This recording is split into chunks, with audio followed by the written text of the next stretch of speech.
गया नीलम, तुम बहुत उदास लग रही हो। सुनिए जी, मैं आपसे एक बात कहना चाहती हूँ। हाँ कहो। मुझे इस घर में बहुत दिक्कत हो रही है जी। मैं आपको आज एक बात समझाना चाहती हूँ। क्या बात सानू? मैं ये बोल रही थी जी, आप हर महीने घर के खर्चों में बराबर का हिस्सा देते हैं, लेकिन महीने में 20 दिन हम दोनों तो मेरे मायके से ही खाते पीते हैं। लेकिन सानू, भैया भाभी के अलावा हमारे इस दुनिया में है ही कौन? माता पिता तो पहले ही हमें छोड़कर चले गए। देखिए जी, आपका इस दुनिया में कोई हो ना हो, लेकिन मेरी मम्मी और मेरे 2 बड़े भाई हैं जो मुझे बहुत प्यार करते हैं, और मैं 2 भाइयों की इकलौती बहन हूँ। मेरे भाई लोग मुझ पर जान छिड़कते हैं। हाँ सानू, तुम्हारे परिवार वाले तुम्हें बहुत प्यार करते हैं। हाँ, तो मैं आपको यही समझाना चाहती हूँ कि क्यों ना हम अपना चूल्हा चौका अलग कर ले, जिससे हमारा खर्चा भी कम हो जाएगा। अरे महीने में 10 दिन तो हम यहाँ बनाते खाते हैं, तो हमारे 20 दिन का खर्चा बच जाएगा ना। हम क्यों घर के खर्चों में बराबर का हिस्सा दें? नहीं सानू, मैं ऐसा नहीं कर पाऊंगा। और एक बात बताओ, तुम रसोई में बनाओगी खाओगी नहीं, लेकिन तुम घर में रहो या ना रहो, इलेक्ट्रिक का बिल, नल का बिल और बाकी जितने बिल है वो सब तो तुम्हें बराबर देना ही होगा ना। और दूसरी बात सानू, मेरे भैया भाभी ने मुझे बच्चे की तरह पाला है, इसलिए ना मैं ये तो नहीं कर पाऊंगा। I am sorry. ठीक है विराट जी, लेकिन मेरी एक शर्त है। क्या शर्त है सानू? मेरी शर्त यही है जी, जब मेरा मन करे तब मैं अपने मायके आऊंगी जाऊंगी। मुझे दीदी कभी भी आने जाने के लिए रोके टोके ना। सानू, तुमने मेरी भाभी का व्यवहार तो देख ही लिया होगा ना। भाभी तुम्हें कभी रोक टोक नहीं करेगी, तुम इस बात के लिए निश्चिंत हो जाओ। ठीक है, लेकिन जिस दिन कभी मुझे दीदी ने रोका टोका तो आप उनसे साफ साफ कह देना कि वो मुझे मायके आने जाने से रोके टोके ना। क्योंकि मैं इतनी पढ़ी लिखी और इतनी सुंदर हूँ, मुझे एक से एक रिश्ते मिल सकते थे, लेकिन मेरी मम्मी ने यही सोचा कि मेरा ससुराल और मायका एक ही शहर में होगा तो मैं आसानी से अपने मायके आ जा सकती हूँ। इसलिए आपसे शादी करने के लिए मेरी मां तैयार हो गई। ठीक है सानू, मुझे कोई समस्या नहीं है। ठीक है, तो चलो चाय नाश्ता कर लो। चाय नाश्ता करने के बाद ना मैं आज फिर अपने मायके चली जाऊंगी। और सुनिए, मम्मी ने कहा है कि आप ऑफिस से लौटते वक्त मेरे मायके ही आ जाना, क्योंकि हम लोगों का खाना शाम को वहीं बनाएगी मम्मी। क्यों, कुछ स्पेशल है क्या आज? हाँ, जहाँ से बड़े भैया के रिश्ते की बात चल रही थी ना, वो लोग आज घर देखने आ रहे हैं, इसलिए मम्मी ने कहा है कि हम लोग का खाना शाम को वहीं रहेगा। ठीक है, मैं ऑफिस से सीधा उधर ही आ जाऊंगा। ठीक है, तो जाओ चाय नाश्ता ले आओ तुम। सानू को शायद इस बात का एहसास ही नहीं है कि अब उसकी शादी हो गई है और वो भी ससुराल वाली हो गई है। सानू का इस तरह से बार बार मायके में जाकर रहना ये कुछ ठीक नहीं है, लेकिन मुझे मालूम है सानू कभी किसी की बात नहीं समझ सकती। चाहे उसे कोई भी समझा ले, वो किसी की बात नहीं मानेगी। शानू, आज मेरा फील्ड वर्क है, मुझे 2 बजे के बाद निकलना है। ठीक है, मैं ही चली जाती हूँ अपने मायके, आप आ जाइएगा शाम को। ठीक है सानू। शानू, कहाँ जा रही हो? भाभी, आपको सानू ने बताया नहीं? नहीं तो, कहाँ जा रही हो सानू? क्या दीदी, आप तो जानती ही है ना मैं अपने मायके किसी वक्त जाती ही कहाँ हूँ। मैंने सोचा दीदी, आप तो जानती ही है मैं मायके किसी वक्त जाती ही कहाँ हूँ, इसलिए मैंने सोचा कि मैं नहीं भी बताऊंगी तो आपको पता चल जाएगा कि मैं अपने मायके गई हूँ। ठीक है सानू, जाओ तुम। याद है ना आपको, रात को उधर ही आना है। ठीक है, आ जाऊंगा मैं। आई एम सॉरी भाभी। अरे विराट, तुम क्यों माफी मांगते हो? मुझे अच्छा नहीं लगा कि सानू ने आपको बताया नहीं कि वो मायके जा रही है। अरे सानू सच्ची तो कह रही है विराट, हमेशा तो अपने मायके ही जाती है और एक ही जगह जाने के लिए बार बार बता के जाना, ये भी तो कुछ अच्छा नहीं लगता ना। लेकिन सच कहूँ भाभी, सानू का इस तरह बार बार अपने मायके में जाकर रहना मुझे कुछ अच्छा नहीं लगता। लेकिन मैं सानू को मना भी करता हूँ तो वो कभी मेरी बात नहीं मानती है। अरे तुम चिंता मत करो विराट, धीरे धीरे देखना सानू का मायके जाना भी कम हो जाएगा। अभी क्या है, उसके मायके में उसकी भाभियां नहीं आई है ना, इसलिए अभी उसके मायके में उसकी चलती है, इसलिए उसे जाना अच्छा लगता है। लेकिन देखो बेटा, हमेशा समय एक जैसा नहीं रहता है। जब सानू की भाभियां आ जाएंगी ना उसके मायके में, तो धीरे धीरे खुद ही सानू अपने मायके जाना कम कर देंगी। काश भाभी ऐसा ही हो। अच्छा, काम पर तो तुम देरी से जाओगे ना, तो मैं अभी तुम्हारे लिए पराठे और सब्जी बना देती हूँ। रहने दीजिए ना भाभी, आप कितना परेशान होती है मेरे लिए। बेटा, इसमें परेशानी वाली क्या बात है? अरे जब तू इतना सा था तब इस घर में आई हूँ मैं, और तुझे तो मैंने अपने बच्चे की तरह पाला पोसा है। तो फिर बता, आंखों के लिए क्या पल की बोझ होती है? सब्जी तो बनी गई है विराट, तुम बैठो इधर, मैं भी तुम्हारे लिए पराठे सेक कर लाती हूँ। ठीक है भाभी। बहन जी, हमें तो शेखर बहुत पसंद है और हमारी तरफ से तो इस रिश्ते के लिए हाँ है। अगर आप लोग भी जवाब दे देते तो अच्छा होता। हाँ बहन जी, बस मेरी बेटी आती ही होगी। मेरी बेटी सानू आ ही गई। आओ बेटा सानू, हम तुम्हारा इंतजार कर रहे थे। नमस्ते अंकल जी। नमस्ते आंटी। खुश रहो बेटा। जी मेरी बेटी सानू है। सानू की शादी अभी 4 महीने ही पहले इसी शहर में हुई है। छोटा सा परिवार है, परिवार में सिर्फ जेठ जेठानी है। ये तो अच्छी बात है। बहन जी, अब हमें इजाजत दीजिए, हमें आपके जवाब का इंतजार रहेगा। हाँ ठीक है बहन जी। अब तुम्हें बताओ सानू, बहुत अच्छे लोग हैं ये, रिश्ते के लिए हमें हाँ कह देनी चाहिए। हाँ माँ, वैसे इनकी बेटी भी काफी सीधी सादी है और हमें हमारे भाई शेखर के लिए ऐसी सीधी सादी लड़की चाहिए थी। बताओ भैया, आपको पसंद है ना लड़की? अरे अब मैं क्या बोलूं, आप लोगों को पसंद है तो फिर मुझे भी पसंद है। ठीक है, तो मैं दुकान जा रहा हूँ। ठीक है मम्मी, इस रिश्ते के लिए हाँ कह दीजिए और जल्दी से जल्दी जो मुहूर्त निकलता हो उसी मुहूर्त पर शादी करवा दीजिए भैया की। हाँ बेटा। शालू के 2 भाई हैं, शेखर और गौरव। शेखर बड़ा भाई है जो बहुत ही सीधा और शांत स्वभाव का है, वही छोटा भाई गौरव वो थोड़ा उग्र स्वभाव का है। इस तरह शारदा जी की 3 संतानें हैं और बेटी है सानवी। सानवी की शादी इसी शहर में हुई है, लेकिन सानवी अपने ससुराल में कम, हमेशा मायके में ज्यादा रहती है। शानू अपने मायके में ऐसे ही रहती जैसे वो शादी के पहले रहती थी, और सानू को अपने मायके में इस तरह हस्तक्षेप करने से किसी को कोई प्रॉब्लम नहीं थी। और सानू की माँ भी अपनी बेटी को जैसे शादी के पहले रखती थी वैसे ही रख रही थी। बस फर्क इतना था कि अब बेटी के साथ साथ दामाद की भी आवभगत करनी पड़ रही थी। लेकिन सानू की माँ को यह बात समझ में नहीं आ रही थी कि इस तरह से सानू का जीवन आसान नहीं बल्कि और कठिन हो जाएगा। सानू की माँ को इस बात का बिल्कुल भी डर नहीं था कि अगर ऐसे ही चलता रहा तो सानू एकदम आलसी हो जाएगी और धीरे धीरे अपनी सारी जिम्मेदारियां अपने मायके वालों पर ही डालते जाएगी। सानू की माँ को अपनी बेटी सानू से इतना लगाव था कि वो यह बात भूल चुकी थी कि आज तो घर में बहुएं नहीं है, लेकिन यदि कल को घर में बहुएं आएंगी तो क्या सानू का इस तरह से ही मायके में चलेगा। धीरे धीरे समय बीतता है और बीतते समय के साथ अब तो सानू के बड़े भाई की भी शादी हो जाती है और सानू का खुद का अपना एक बेटा भी हो जाता है। दीदी, मैंने इन्हें 2-3 बार फोन लगा लिया लेकिन ये मेरा फोन रिसीव नहीं कर रहे हैं। यदि ये घर आए तो इन्हें बता दीजिएगा कि इनका शाम का खाना मेरे मायके में ही है, वो सीधे वहीं आ जाए। ठीक है सानू, मैं कह दूंगी विराट से। अरे क्या हुआ ममता, क्यों तुम्हारा चेहरा उतरा हुआ है? ऐसी तो कोई बात नहीं है जी, लेकिन मुझे एक बात का बहुत डर लगा रहता है। सानू का इस तरह से अपनी भाभी के आ जाने के बाद अपने मायके में हस्तक्षेप कहीं सानू के मायके को तोड़ने का काम ना कर दे। एक तो वैसे भी सानवी की भाभी को 9वां महीना चल रहा है और ऊपर से सानवी अपने बच्चे के साथ चली जाती है, शाम को देवर जी को भी बुला लेती है और मुझे मालूम है सानवी को घर के कामकाज करना ना बिल्कुल अच्छा नहीं लगता। वहाँ भी घर के सारे कामकाज उसकी भाभी ही करती होगी। ममता, जो जैसा चल रहा है उसे चलने दो। मैं नहीं चाहता कि तुम सानू को रोक टोक करके हम भाइयों के रिश्ते में दरार डाल दो। हाँ जी, इसीलिए तो मैं चुप रहती हूँ क्योंकि मुझे मालूम है सानू तो देवर जी की एक नहीं सुनती है। वैसे भी सानू के मायके आने जाने से मुझे कोई समस्या नहीं है, बस मैं इतना चाहती हूँ कि विराट हमसे दूर ना हो। हाँ ममता, मैं भी बस यही चाहता हूँ। अरे बेटा, तुमने दामाद जी को बताया है नहीं कि शाम को यही खाना खा लेंगे वो? हाँ माँ, मैंने दीदी को बता तो दिया है आते आते। नीलम, नीलम बहू। जी माँ जी। तुम्हें मैंने सुबह बताया था ना बहू, सानू को मलाई कोफ्ता बहुत पसंद है, तुमने बना दिया क्या? और गाजर का हलवा? जी मम्मी जी, लेकिन अभी मैंने पनीर की सब्जी नहीं बनाई है। अरे ये क्या बात हुई भाई, मैंने तो तुम्हें सुबह ही बता दिया था कि आज फिर से सानू और दामाद जी का खाना यही है, फिर तुम भूल कैसे गई? कोई बात नहीं भाभी, ये तो शाम को आएंगे। एक काम करो ना, आप पनीर की सब्जी शाम को तैयार रखना। हाँ, और उसके साथ में ना चावल की खीर जरूर बना लेना। अभी तो आप दूध गर्म करके दे दो, मुन्ने को भूख लग गई है। और सुनो भाभी, मैंने अपनी 3 साड़ियाँ लेकर आई हूँ, तीनों साड़ियों में ना आज आप फॉल पिको कर देना। माँ, मैं दुकान जा रहा हूँ। ठीक है बेटा, लेकिन देखो ना नीलम आजकल तुम्हारी बहन का ख्याल नहीं रखती है। माँ, भैया को दुकान जाने दीजिए ना, दुकान जाते समय भैया का मूड खराब नहीं होना चाहिए। ठीक है माँ, मैं चलता हूँ। सुनिए ना भाभी, पहले जाकर दूध दे आइए मुन्ने के लिए। जी दीदी। और सुनो नीलम, शाम के खाने में ना तुम कुछ भूलना मत। भाभी, उसके बाद पीको फॉल भी ध्यान से करना है आपको, कल मैं एक पार्टी में जाने वाली हूँ। दीदी, आज मुझे इतना कुछ बनाना है तो आज मैं आपकी एक ही साड़ी में कर देती हूँ और बाकी साड़ियों में मैं ये कल या परसों कर दूंगी। अरे भाभी, मैं बार बार साड़ियों को लाना ले जाना ही करती रहूंगी क्या? वैसे भी मुझे कब कहाँ जाना पड़े ये तो मुझे ही नहीं पता रहता, और ऐसे में मेरी साड़ियाँ तैयार तो रहनी ही चाहिए ना, इसलिए आज ही कर दीजिए आप। अरे दिन भर तुम्हारे पास काम ही क्या है, 2-4 काम ही तो तुम्हें करने हैं, उसके बाद तो जाकर कमरे में आराम ही करोगी ना। मम्मी जी, मेरे कमर में आजकल बहुत दर्द होने लगा है। लो कर लो बात अब आजकल तुम्हारी भाभी बहाने भी करने लगी है सानू। नहीं मम्मी जी, वो मुझे 9वां महीना शुरू हो गया है ना, शादी के लिए बहुत भारीपन सा लगता है मुझे और कमर में भी दर्द बना रहता है। तुम एक अकेली अनोखी हो जो बच्चा पैदा कर रही हो, हमने तो कभी कोई बच्चा पैदा किया ही नहीं। इस तरह दोनों माँ बेटी मिलकर बेचारी नीलम को बहुत परेशान करते हैं। नीलम दिन भर अपनी ननद और उसके बच्चे की चाकरी में ही लगी रहती है।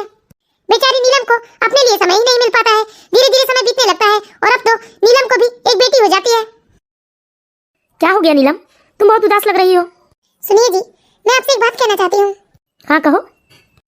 मुझे इस घर में बहुत दिक्कत हो रही है जी। सानू दीदी हर समय यहीं पर रहती है, वो कम से कम अपने ससुराल जाती है और ऐसे में मैं घर के काम काज करूँ या अपने बच्चे को संभालूं या फिर पूरे समय सानू दीदी की खातिरदारी में हाजिर रहूं।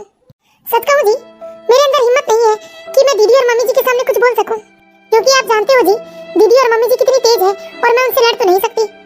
और मैं आपको भी अच्छे से जानती हूँ जी, आपका भी स्वभाव बिल्कुल मेरे ही स्वभाव की तरह है, आप भी मम्मी जी या दीदी से नहीं लड़ सकते हैं। लेकिन इस समस्या का कुछ तो हल निकालना पड़ेगा जी, वरना मेरा जीना मुश्किल हो जाएगा। मैं तो ढंग से अपने बच्चे पर भी ध्यान नहीं दे पाती हूँ जी, पूरे समय तो मैं दीदी, मम्मी जी और देवर जी की खातिरदारी में लगी रहती हूँ।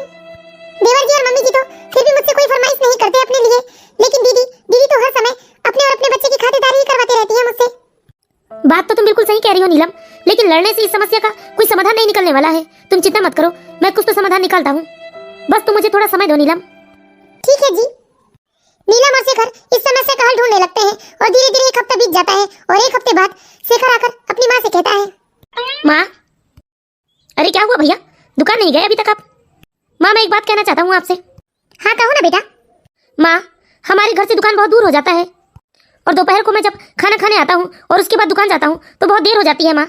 और माँ, दुकान में जो कर्मचारी है ना वो काफी पैसे इधर से उधर भी कर देते हैं, इसमें मेरा बहुत नुकसान हो रहा है माँ। हाँ बेटा, नुकसान तो होता होगा। इसलिए माँ, मैंने अपनी दुकान के ही बाजू में एक छोटा सा मकान खरीदा हूँ और अब मैं उस मकान में शिफ्ट होना चाहता हूँ माँ, ताकि मुझे दुकानदारी में आसानी हो। वाह बेटा, तुमने घर खरीद लिया और हमें बताया भी नहीं। हाँ हाँ भैया, आपने तो हम लोगों को बताना भी जरूरी नहीं समझा। अरे सानू, ये सब कुछ इतने जल्दबाजी में हो गया ना कि टाइम ही नहीं मिला बताने का। बस अभी पिछले हफ्ते ही तो खरीदा हूँ मैंने, और अभी तो मैंने मकान की रजिस्ट्री भी नहीं करवाई है, लेकिन मकान मालिक बोल रहे हैं कि हम चाहे तो अभी वहाँ शिफ्ट हो सकते हैं। इसलिए हमने सोचा मम्मी कि 2 दिनों के बाद हम घर की पूजा करवा लेते हैं, और उसके बाद मैं अपनी पत्नी और बच्चों को लेकर वहीं शिफ्ट हो जाऊंगा, ताकि दुकानदारी में मुझे कोई समस्या ना हो। वाह बेटा, आज तक तो तुझे कभी दिक्कत नहीं हुई। हाँ माँ, लेकिन अब दिक्कत होने लगी है। अब क्या पूछना और बताना भैया, घर खरीद ही लिया है आपने तो शिफ्ट तो होंगे ही आप लोग। मैं सब कुछ समझती हूँ शेखर, तुमने जानबूझकर मुझसे नहीं पूछा ना, क्योंकि तुम्हें डर था कि शायद मैं तुम्हें मना नहीं कर दूं। अरे ठीक है ना माँ, जब भैया ने घर खरीद ही लिया है तो उन्हें जाने दीजिए, क्यों परेशान होते हो आप? हम तो है ही ना आपके पास। अरे माँ, हम लोग तो आते जाते रहेंगे, वो तो दुकान में थोड़ी समस्या हो रही है, इसलिए वहाँ शिफ्ट होना पड़ रहा है। वैसे बेटा, तुम अपने छोटे भाई की शादी कर लेते, उसके बाद वहाँ रहने जाते तो मुझे अच्छा लगता। ठीक है ना माँ, छोटे के लिए तो हम लोगों ने लड़की पसंद कर ही ली है। जब 2 महीने बाद शादी करेंगे तो हम कुछ दिन पहले यहाँ आकर शिफ्ट हो जाएंगे, और शादी के बाद वापस फिर से उसी घर में चले जाएंगे। धन्यवाद जी, आपने बिना किसी लड़ाई झगड़े के बहुत ही समझदारी से हमारी गृहस्थी अलग कर ली है। अब तुम्हें किसी की गुलामी नहीं करनी पड़ेगी नीलम। लेकिन सच कहूँ नीलम, मैं कभी अपनी माँ और भाई से अलग नहीं होना चाहता था, लेकिन मेरी माँ और बहन ने ऐसा माहौल बना दिया कि यहाँ रहना मुश्किल हो गया है। हाँ जी, अगर मम्मी जी ने कभी एक बार भी सानू दीदी से कहा होता कि वो मायके में कम और अपने ससुराल में ज्यादा ध्यान दे, तो आज हमें ऐसे फैसले नहीं लेने पड़ते। मुझे पहले लगता था जी कि धीरे धीरे सब कुछ सुधर जाएगा, लेकिन सुधरने की जगह माहौल और खराब होते गए। अब तो दीदी सिर्फ अपने घर में कभी कभार सोने के लिए जाती है, नहीं तो पूरे टाइम यहीं पर रहती है दीदी। हम लोगों ने समझदारी से अपनी गृहस्थी अलग तो कर ली जी, लेकिन मुझे तो अब देवर जी और होने वाली देवरानी की चिंता होने लगी है कि घर का माहौल ऐसे ही रहा तो देवरानी कैसे टिक पाएगी इस घर में। शेखर अपनी पत्नी और बच्चे को लेकर दूसरे घर में शिफ्ट हो जाता है, और इधर धीरे धीरे समय बीतने लगता है, और कुछ महीनों के बाद अब शेखर के छोटे भाई गौरव की भी शादी हो जाती है। देख बेटा गौरव, सब कुछ तो तेरी आंखों के सामने ही हुआ है। तेरे बड़े भाई ने कितनी चालाकी से इस घर से किनारा कर लिया है। हाँ भाई, पत्नी तो दूसरे घर से आती है, लेकिन माँ बाप तो जीवन भर कष्ट सहकर अपने बच्चों को पाल पोस कर बड़ा करते हैं। तूने तो देख लिया ना बेटा, तेरा बड़ा भाई तो कितना नाकारा निकला, अपनी बीवी को लेकर अलग हो गया, माँ बाप की सेवा नहीं की। लेकिन तू ऐसा मत करना बेटा, अगर तूने ही ऐसा कुछ किया बेटा तो हम किसके सहारे जिएंगे। अब तुमसे ही हमें सारी उम्मीद है बेटा, देखो हमारी उम्मीद पर पानी मत फेर देना। हाँ भैया, अब आपकी भी शादी हो गई है, लेकिन आप भी बड़े भैया की तरह मत हो जाना, जैसे बड़े भैया भाभी के ही बनकर रह गए हैं। हाँ मेरी बहन, तुम चिंता मत करो, और माँ मैं भैया जैसे तो बिल्कुल नहीं करूंगा, और आप लोग जो चाहेंगे ना मैं हमेशा वही करूंगा। हाँ बेटा, हमारी सारी उम्मीद तो बस तुझ पर ही टिकी है। ठीक है माँ, आप चिंता मत कीजिए। मम्मी, पापा आए हैं। अच्छा, जाओ बेटा मामी से कहकर ना पापा के लिए चाय नाश्ता बनवा देना। मम्मी, लेकिन अभी तो मामी मेरे लिए केक बना रही है। अरे गोलू बेटा, अब तक तो केक बन गया होगा, जाओ मामी से कह दो पापा आए हैं, मामी खुद उन्हें चाय नाश्ता दे देंगी। ठीक है मम्मी। मम्मी, बड़ी भाभी के जाने के बाद हम लोगों को कितनी परेशानी उठानी पड़ी थी। देखो मम्मी, बड़ी भाभी तो हमारे यहाँ से निकल गई, लेकिन ये छोटी भाभी को ना हम अपने यहाँ से निकलने नहीं देंगे, वरना फिर से हमें वही सब परेशानी उठानी पड़ेंगी जो बड़ी भाभी के जाने के बाद उठानी पड़ी थी। और मुझे समझ में आ गया है, यदि बड़ी भाभी को हम लोग अपने काबू पर रखना चाहते हैं ना, तो हमेशा भैया को अपनी मुट्ठी पर रखना होगा आपको। हाँ हाँ बेटा, मैं छोटी बहू को तो अपने कब्जे में रखूंगी अब। हाँ माँ, इसलिए गौरव भैया को ना समय समय पर अच्छे से सिखाना पढ़ाना पड़ेगा, वरना भाभी हमारे हाथों से निकल जाएगी। हाँ बेटा, मैं ऐसा बिल्कुल नहीं होने दूंगी। अरे जरा जाकर तो देख बेटा, तेरी भाभी ने दामाद जी को चाय नाश्ता दिया है या नहीं, या बेचारे अकेले बैठे हैं सामने। लीजिए जिया जी, चिली पनीर खाइए। अरे भाभी, आप कितना परेशान होते हो, मुझे अच्छे से मालूम है। सानू ने ही कहा होगा आपसे कि मेरे लिए चिली पनीर बना देना। देखिए भाभी, घर में जो भी बना होता है वही दे देना चाहिए ना आपको, आप क्यों अलग से हमारे परेशान होते हो? अरे इसमें परेशानी वाली क्या बात है, चिली पनीर ही तो बनाया है भाभी ने, कोई पहाड़ तो खोदने नहीं बताया था मैंने इन्हें। भाभी, कुछ कपड़े रखे हैं मैंने बाथरूम में जो मशीन में पूरी तरह से साफ नहीं हो रहे हैं, जाकर उन्हें ब्रश लगाकर धो दीजिए। लेकिन दीदी, अभी तो मेरी रसोई का काम खत्म नहीं हुआ है। रोशनी, ये क्या तरीका है, तुम मेरी बहन को पलट कर जवाब दे रही हो? अरे साले साहब, नहीं जिया जी, मैं देख रहा हूँ अभी अभी रोशनी ना हर बात के लिए मुंह बना लेती है। अरे मैं इसे कितनी बार समझाऊं कि यहाँ इस घर में रहना है तो मेरी दीदी जिया जी की और माँ की तो सेवा करनी पड़ेगी इसे, लेकिन ये मेरी बात समझती ही नहीं है। अब यहाँ चुपचाप खड़ी होकर क्या देख रही हो? जाओ पहले दीदी ने जो काम बताया है वो काम करो। ठीक है जी, बहुत अच्छा किया भैया आपने। अरे बड़े भैया की तरह ना आप बिल्कुल भी भाभी को सिर पर मत चढ़ाना, देख लिया ना अपना नतीजा, बड़े भैया ने बिल्कुल सिर पर चढ़ा कर रखा था, इसलिए बड़े भैया को भाभी ने परिवार से अलग कर दिया। हाँ सानू, तुम बिल्कुल फिक्र मत करो, मैं बिल्कुल भी इसे सिर पर नहीं चढ़ाऊंगा, इसलिए तो मैं हर बात में इसे डांटते रहता हूँ। सानू, ये अच्छी बात नहीं है, तुम कितना परेशान करती हो अपनी भाभी को। अरे मैं उनकी ननद रानी हूँ और 2-4 काम बता भी दिया, तो इसमें परेशानी कैसी? मेरी जिंदगी जो इतनी आसान है वो सिर्फ मेरे और मेरी माँ के रौब की वजह से है। तुम्हें तो कुछ समझाना ही बेकार है। थैंक यू, कुछ नहीं समझाने के लिए। इन 4 महीनों में इतना तो मैं समझ गई हूँ कि इस घर में सिर्फ इनकी बहन और माँ की ही चलती है। गौरव जी को भी उनकी माँ और बहन ने पूरी तरह से अपनी मिट्टी में जकड़ रखा है, ये बात तो मुझे अच्छे से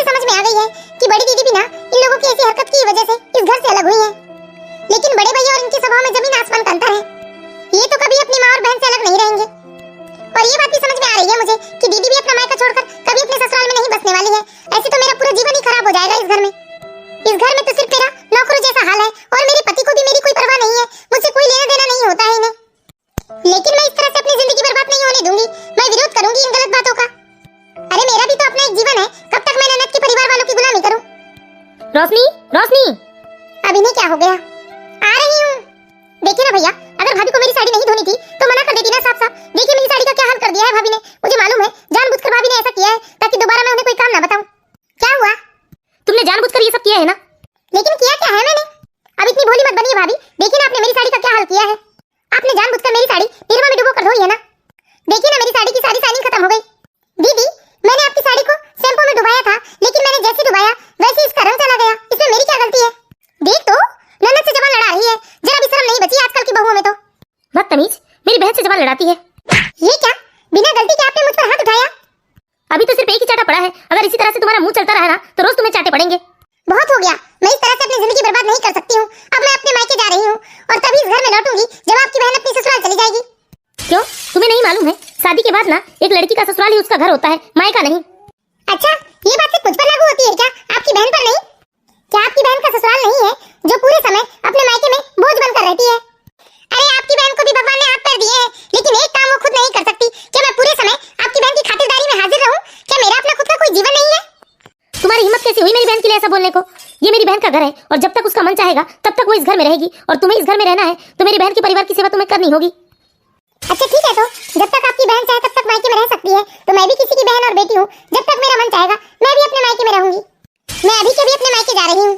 अरे दादा, मेरी बेटी की बराबरी करने चली है। इस तरह गुस्से में आकर छोटी बहू अपना सामान लेकर अपने ससुराल से निकलने लगती है, लेकिन उसके ससुराल में उसे कोई नहीं रोकता। मैं इतने गुस्से में आकर अपने ससुराल से निकल तो गई हूँ, लेकिन मायके जाने का फैसला यदि मेरा गलत हुआ तो? मेरी मम्मी तो वैसे ही बीपी और शुगर की मरीज है। अगर उन्हें ये बात पता चलेगा कि मैं लड़ झगड़ कर अपने ससुराल से निकल गई हूँ तो ना जाने उनके ऊपर क्या बीतेगी। मुझे लगता है मायके ना जाकर मैं कुछ दिनों के लिए नीलम दीदी के घर चली जाती हूँ। हो सकता है इन्हें सब कुछ समझ में आएगा तो ये मुझे वापस बुला लेंगे। इस तरह रोशनी अपने मायके ना जाकर अपनी जेठानी के घर चली जाती है। रोशनी, ये रोना धोना छोड़ दो और जब तक तुम्हारा मन करे तब तक तुम इस घर में रहो। तुम्हारे साथ जो कुछ भी हुआ है वो हमें अच्छे से पता है, क्योंकि मेरे ऊपर भी ये सारी बातें बीत चुकी है। देवर जी जरा उग्र स्वभाव के हैं, लेकिन तुम्हारे जेठ जी बिल्कुल अलग है, इसलिए उन्होंने समझदारी से उस घर से किनारा कर लिया। देवर जी तुम्हारी बिल्कुल नहीं सुनने वाले हैं रोशनी, क्योंकि दीदी और मम्मी जी ने ना पूरी तरह से उन्हें अपनी मुट्ठी में जकड़ रखा है। हाँ रोशनी, जब तक तुम्हारा मन करे तब तक तुम इस घर में रहो। लेकिन भैया, क्या मेरे यहाँ रहने से आप लोगों को कोई परेशानी नहीं होगी? नहीं नहीं रोशनी, ये कैसी बातें कर रही हो तुम तो हमारी छोटी बहन जैसी हो। मुसीबत के वक्त हम तुम्हारे काम नहीं आएंगे तो और कौन आएगा, इसलिए तुम बिल्कुल चिंता मत करो। और सुनो, छोटे को कुछ बताने की जरूरत नहीं है कि तुम कहाँ पर हो। देखते हैं कितने दिनों से तुम्हारी याद नहीं आती। जब उसके अकल ठिकाने आ जाएंगे ना तो वो खुद तुम्हें ढूंढता हुआ यहाँ चला आएगा। रोशनी अपने जेठ जेठानी के घर रहने लगती है। धीरे धीरे 2 हफ्ते का समय बीत जाता है। उधर गौरव की माँ और बहन का बुरा हाल हो जाता है, क्योंकि उन लोगों को कामकाज करने की तो आदत ही नहीं। उधर गौरव की माँ और बहन बहुत परेशान थे, क्योंकि उन लोगों की चुंगल से मुफ्त की नौकरानी छूट गई थी। मम्मी, देखिए मुझसे घर के कामकाज नहीं होते हैं, लेकिन हम क्या करें बेटा, अब तो घर में दोनों बहुएं नहीं रही और मेरी तो उम्र है नहीं कामकाज करने की, तो घर के कामकाज तो तुम्हें ही करने पड़ेंगे। मम्मी, पूरे 2 हफ्ते से मैं अकेली घर के कामकाज कर रही हूँ। मेरे हाथ पैरों में इतना दर्द होता है, मुझे तो अपने लिए फुर्सत ही नहीं मिल पा रही है। माँ, मेरे सारे कपड़े गंदे पड़े हुए हैं, अब मैं क्या पहनकर अपनी दुकान जाऊँ? देखो बेटा गौरव, अब मेरी ये उम्र नहीं रह गई कि मैं घर के कामकाज के साथ साथ तुम्हारी भी खातिरदारी करूं। इसलिए मैं बोल रही हूँ बेटा, एक काम कर, तू अपनी पत्नी को बुला ले। नहीं माँ, मैं नहीं बुलाने वाला हूँ उसे। और ठीक है, आपकी उम्र नहीं रही तो आप मत कीजिए मेरे काम, लेकिन मेरी बहन है ना, मेरी बहन तो करेंगी मेरे काम। क्यों दीदी, ठीक कह रहा हूँ ना मैं? अरे तू पागल हो गया है क्या गौरव? मैं क्या क्या कर लूं अकेले? मैं इस घर के कामकाज करूं या अपने पति और बच्चे को देखूं या फिर तुम्हारी खातिरदारी करूं? मुझसे ये काम नहीं होते हैं। देख गौरव, तू मुझसे कोई उम्मीद मत लगा। वैसे भी कल मैं अपने ससुराल जा रही हूँ, क्योंकि मेरे पति को ना यहाँ से ऑफिस जाने में बहुत दिक्कत हो रही है। ये क्या बात हुई दीदी? कल तक तो जिया जी को यहाँ से ऑफिस जाने में कोई दिक्कत नहीं होती थी। अरे अब होती है, तू मुझसे बहस मत कर। अपनी पत्नी को तो काबू पर रख नहीं सका, अब मुझसे अपनी खातिरदारी की उम्मीद कर रहा है तू। मम्मी, मैं अपना सामान बांध लेती हूँ, मुझे अपने ससुराल जाना है। वैसे भी मेरी जेठानी की आजकल तबीयत ठीक नहीं रहती है। गौरव, तू अपनी पत्नी को संभाल नहीं पाया और खुद से अपना परिवार बिगाड़ लिया। और देख, मैं तुझसे साफ साफ कहती हूँ, इस उम्र में मुझसे कोई कामकाज तो होने वाला है नहीं, इसलिए मैं तो अपने बड़े बेटे बहू के पास जा रही हूँ। अब तू देख तुझे क्या करना है। लेकिन माँ, मैं अकेले कैसे रहूंगा? वो तू देख, मैं तो चली अपने बड़े बेटे बहू के पास। मुझे एक बात तो बहुत अच्छे तरीके से समझ में आ गई कि जीवन में ना सबसे बड़ा साथी जीवन साथी ही होता है। लेकिन मैंने अपने जीवन साथी की कभी कद्र नहीं की। मैं अपनी माँ और बहन की बातों में आकर हमेशा अपनी पत्नी को डांट फटकार करता था, यहाँ तक उसके ऊपर हाथ भी उठा दिया था मैंने। अब मुझे समझ में आ रहा है कि भैया और भाभी अलग क्यों हुए थे। मैं आज ही अपनी पत्नी को ले आऊंगा। मैं अभी उसके मायके में फोन लगाता हूँ। हेलो, नमस्ते मम्मी जी। हाँ खुश रहो बेटा। मम्मी जी, मुझे रोशनी से बात करनी है। रोशनी को बता दीजिए ना, मैं उसे आज लेने आ रहा हूँ। दामाद जी, पागल हो गए हो क्या? ये क्या बोल रहे हो? रोशनी तो अपने ससुराल में है ना? नहीं मम्मी जी, अभी 1 महीने पहले हम दोनों का झगड़ा हुआ था, इसलिए रोशनी गुस्से में आकर अपने मायके चली गई थी। दामाद जी, अपनी माँ को फोन दो आप। ठीक है। हाँ समधन जी, 1 महीने से मेरी बेटी अपने ससुराल में नहीं है और अब जाकर आप मुझे खबर कर रही हैं। हम तो अभी के अभी जाकर पुलिस में रिपोर्ट लिखाएंगे और यदि मेरी बेटी के साथ कुछ ऊंच नीच हो गया ना तो हम लोग आपको छोड़ेंगे नहीं। माँ, मुझे बहुत डर लग रहा है, कहीं रोशनी गुस्से में आकर अपने साथ कुछ उल्टा सीधा तो नहीं कर बैठी। हाँ बेटा, मुझे भी बहुत डर लग रहा है। एक काम कर, तू अपने बड़े भाई को फोन लगा और बता उसे सारी बात। हाँ माँ। हेलो भैया, क्या हुआ छोटे भैया? 1 महीने पहले घर में एक छोटी सी लड़ाई हुई थी जिससे गुस्सा होकर रोशनी ने कहा था कि वो अपने मायके जा रही है, लेकिन अभी अभी हमें पता चला कि वो अपने मायके नहीं गई है और उसके मायके वाले अब हमें धमकी दे रहे हैं कि यदि उनकी बेटी के साथ कुछ हो गया तो वो हमें छोड़ेंगे नहीं। ठीक है छोटे, तुम चिंता मत करो, एक काम करो, माँ को लेकर सीधे यहीं आ जाओ, यहाँ बैठकर बात करते हैं हम लोग। ठीक है भैया। इस तरह गौरव और उसकी माँ बहुत डर जाते हैं, यदि रोशनी को कुछ हो जाएगा तो उसके मायके वाले उन्हें छोड़ेंगे नहीं। गौरव अपनी माँ को लेकर अपने बड़े भाई के घर पहुंच जाता है और जब गौरव अपनी पत्नी को अपने बड़े भाई के घर देखता है तो उसे अपनी आंखों पर यकीन नहीं होता। भैया मैं क्या करूं, मुझे कुछ समझ में नहीं आ रहा है। अगर मेरी पत्नी को कुछ हो गया तो मैं अपने आप को कभी माफ नहीं कर पाऊंगा भैया। भैया मैं क्या करूं, कहाँ ढूंढूं भैया मैं रोशनी को? छोटे, काश तुमने पहले ये सब समझ लिया होता तो तुम्हें आज ये दिन देखने नहीं पड़ते।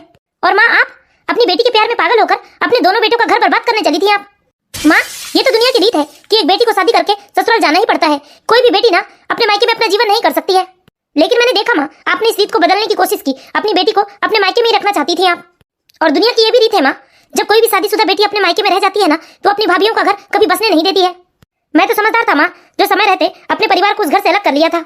लेकिन माँ, गौरव शुरू से ही उग्र स्वभाव का था, इसलिए वो आपकी और सानू की बात में आकर अपनी पत्नी की कभी कदर नहीं की और आज उसे ये दिन देखना पड़ रहा है। हाँ भैया, बिल्कुल सही कह रहे हो आप। मैं अपनी बहन की बातों में आकर अपनी पत्नी के ऊपर हाथ तक उठा दिया था, लेकिन वही बहन जब आज मुझे उसकी जरूरत पड़ी तो ये कहकर उसने दरकिनार कर लिया कि उसे अपने ससुराल में बहुत काम है। हाँ बेटा, बिल्कुल ठीक कह रहे हो तुम, सब मेरी ही गलती है। मैंने कभी सानू को उसके ससुराल में बसने ही नहीं दिया, जिसकी वजह से आज मेरी छोटी बेटी की गृहस्थी भी उजड़ गई है। हाँ बेटा, ये बात भी समझ में आ गई है मुझे कि सानू अपने मायके वालों के लिए कभी कुछ नहीं कर सकती, लेकिन मैंने उसके लिए अपनी बेटी की गृहस्थी उजाड़ दी। अगर एक बार मुझे छोटी बहू मिल जाए ना तो मैं अपने किए के लिए उसे हाथ जोड़कर माफी मांग लूंगी बेटा। हाँ भैया, मैं भी अपनी रोशनी से माफी मांगना चाहता हूँ। बस मेरी रोशनी मुझे एक बार मिल जाए भैया। कहीं ऐसा तो नहीं कि रोशनी वापस आ जाएगी तो तुम फिर से बदल जाओगे? नहीं भैया, मैं नहीं बदलने वाला। रोशनी, तुम यहाँ हो, भगवान का लाख लाख शुक्र है कि तुम सही सलामत मेरे भैया के घर पर हो। रोशनी, मुझे माफ कर दो, आज के बाद मैं कभी भी तुम्हें कोई तकलीफ नहीं दूंगा। रोशनी, तुम्हारे जाने के बाद मुझे समझ में आ गया कि सबसे बड़ा साथी तो जीवन साथी होता है। हाँ बहू, मुझे भी माफ कर दो, मैंने भी तुम्हें बहुत परेशान किया है। मम्मी जी, मैं आप लोगों से एक ही बात कहना चाहूंगी, चाहे हंसकर करें या रोकर करेंगे, बेटा बहू ही सास ससुर की सेवा करेंगे। सास ससुर की सेवा करने के लिए ना बेटी और दामाद नहीं आते हैं। हाँ रोशनी, बिल्कुल ठीक कह रही हो तुम, और मैं आशा करती हूँ कि ये बात ना मम्मी जी और देवर जी को भी अच्छे से समझ में आ गई होगी। हाँ भाभी। तो मैं आशा करती हूँ दोस्तों, आप लोगों को भी ये बात अच्छे से समझ में आ गई होगी